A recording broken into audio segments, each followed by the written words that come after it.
Hi, I'm Robbie Manson. I'm a former single sculler and now I'm in Lucerne in the men's double scull. I just wanted the opportunity to,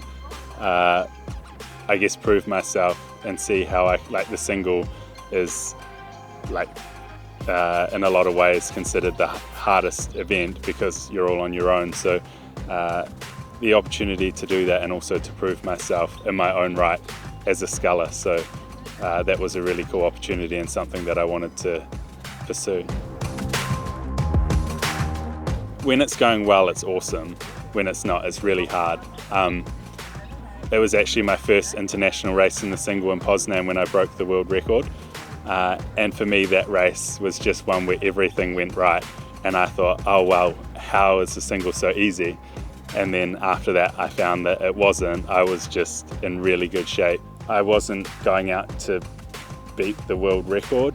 I looked at my splits in the first 500 and I thought it was slow. Then I got into the last 500 and it was fast. So I had no idea until I crossed the line. I think in the last 250, I just thought my coach wouldn't be very happy if I didn't push it all the way to the line. So I was just trying to make him proud by pushing all the way and cross the line. And I think it took a while to sink in how fast I'd gone, but yeah, it was really cool, really special. And I didn't appreciate it at the time, I guess what I'd done, because it was my first race in the single and it's been so hard to replicate. So yeah, it was pretty special. I think just when things aren't going well, there's not really someone to bounce off with ideas or help support. I guess when you're not on, whatever percentage of you that's not on affects the outcome of the boat, whereas if you're in a double and you're not on, you're still only 50% of the boat, so you've got a teammate to help bring you up when you're not maybe at 100%, or if you're a part of a quad or an eight, you're a quarter or an eighth of that equation. So you've always got people to build you up when things aren't going well or help support you or take some of that extra load.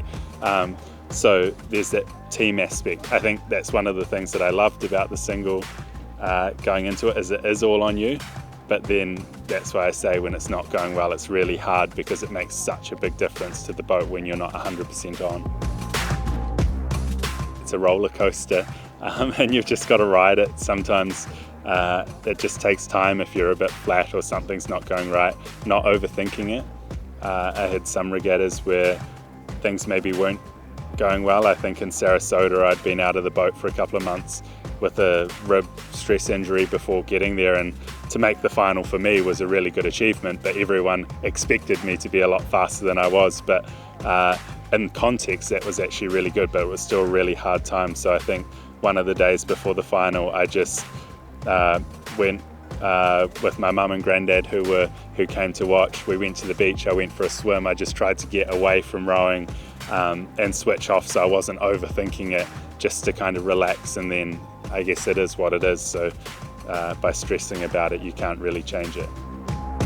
I started rowing when I was 16 and I hadn't really had a break since I started, so I was 31 I think when I retired. So it was just a really long time. It's a tough sport. I probably needed to take a break at some point anyway. Like if I'd taken a year off it after one of the Olympics, maybe I might have had a little bit more in me, but I think I needed to take that break. I was not enjoying it, and at that point I had no intention of coming back. I was done. It was just taking some time away, partly realizing that I'm getting older and I can't do this forever.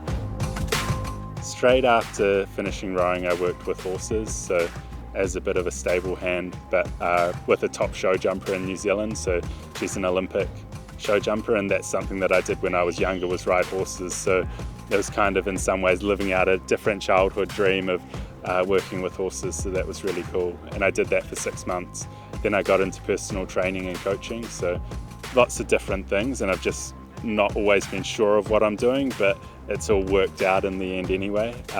I think through coaching rowing it got me back into it, because I was out there in the coach boat every day, and then sometimes I'd be like, oh, I wish I was still out there rowing, sort of thing. So, and sometimes I'd join in the training sessions or join in the races. So I was coaching a group of Masters rowers and took them to the Masters Nationals, and I ended up joining in the races as well. My brother and I did a lot of races together, and I did think of trialling for the single, and then I had a race, one of the Winter Series races. I did the first day in the single, and I just got beaten by Tom Murray, who's now in the men's four, and then the next day Ben and I jumped in the double together, and we went fast and we topped the team prognostic. So I thought, okay, here's one boat that I'm getting beaten in, the other boat we seem to be going pretty fast. So that really made up my mind that I wanted to be in the double this year.